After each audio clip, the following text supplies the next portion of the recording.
നമസ്കാരം എല്ലാ കൂട്ടുകാർക്കും ഹൃദ്യമായ സ്വാഗതം. ഇന്നു നടന്ന കേരള ബ്ലാസ്റ്റേഴ്സും അൽവാസ്ൽ എഫ്സിയും തമ്മിലുണ്ടായ UAE പ്രീ സീസൺ മത്സരം ഇപ്പോൾ അവസാനിച്ചിരിക്കുകയാണ്. മത്സരത്തിൽ നടന്ന കാര്യങ്ങളാണ് നമ്മൾ ഈ വീഡിയോയിൽ പറയുന്നത്. വീഡിയോയിലേക്ക് കടക്കുന്നതിന് മുമ്പ് നമ്മുടെ ചാനൽ കണ്ടുപോകുന്ന 93% പേരും ചാനൽ ഇതുവരെയും സബ്സ്ക്രൈബ് ചെയ്തിട്ടില്ല.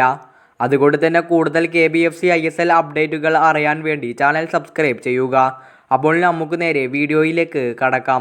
മത്സരം അവസാനിക്കുമ്പോൾ ബ്ലാസ്റ്റേഴ്സ് ഇപ്പോൾ 6-0 വമ്പൻ പരാജയം ഏറ്റുവാങ്ങിയിരിക്കുകയാണ്. ബ്ലാസ്റ്റേഴ്സിൻ്റെ ആരാധകരെ സംബന്ധിച്ചിടത്തോളം വളരെ നിരാശപ്പെടുത്തുന്ന പ്രകടനമാണ് ഇന്ന് ബ്ലാസ്റ്റേഴ്സ് പുറത്തെടുത്തത്. ആദ്യ പകുതിയിൽ ബ്ലാസ്റ്റേഴ്സ് 4-0 പിറകിലായിരുന്നു. എന്നാൽ പിന്നീട് രണ്ടാം പകുതിയിലും ബ്ലാസ്റ്റേഴ്സ് 2 ഗോൾ വീണ്ടും വാങ്ങുകയായിരുന്നു. അതോടുകൂടി സ്കോർ ലൈൻ 6-0 എന്നായി മാറി. ബ്ലാസ്റ്റേഴ്സിന് ഒരു ഗോളും തിരിച്ചടിക്കാൻ കഴിഞ്ഞില്ല എന്നതാണ് വളരെ വിഷമിക്കേണ്ട ഒരു കാര്യം. വീഡിയോ ഇവിടെ വെച്ച് അവസാനിപ്പിക്കുകയാണ്. ചാനൽ സബ്സ്ക്രൈബ് ചെയ്യുക.